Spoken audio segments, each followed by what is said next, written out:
So you want to feel connection with another human being, but you also have this feeling of, I don't really care what's going on in their lives. Okay, so let's explore this because I guarantee you are not the only person who feels this way. And I want to give 3 reasons why I think in general people can feel this way. They aren't all the reasons, but I'm going to stick to 3. Number 1, and I have talked about this before already, but number 1 is the constant stimulation of your nervous system. And this happens in modern society, and especially now with social media, where we face overwhelming sensory and information overload, and it absolutely frays our nervous system. And this leads to a very kind of I don't care attitude, a very blasé attitude, and a state of detachment and indifference in all of us. And this idea about the constant stimulation of our nervous system leading to a blasé attitude, this was discussed in an essay in 1903, so even before social media was a thing, by a sociologist. His name was Georg Simmel, so this is where I'm getting this from. He also talked about how modern life in cities and money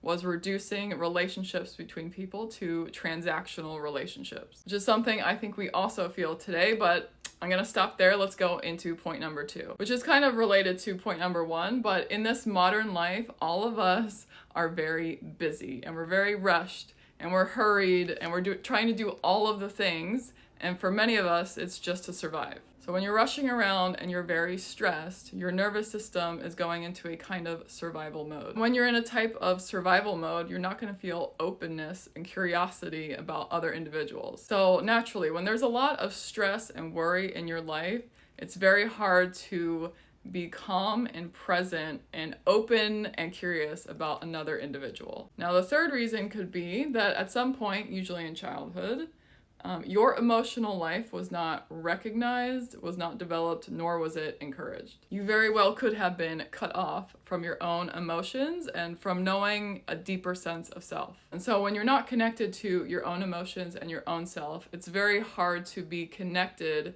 to the emotional world of another person. I'm gonna stop there. There are definitely more reasons, and if any of you have more insight, please feel free to share. But the point is, you're not alone in feeling this way, and there are many forces at work that have contributed to you and others, a lot of us feeling this way as well. And becoming aware of it and where this feeling may be originating from is the first step in working through it and turning it around so that we do become genuinely interested in other people. Because not only do we all know all of us are wired for human connection, but it's also been my own experience, and I'm somebody who loves solitude, but it's also been my own experience that the biggest treasures in my life have come from very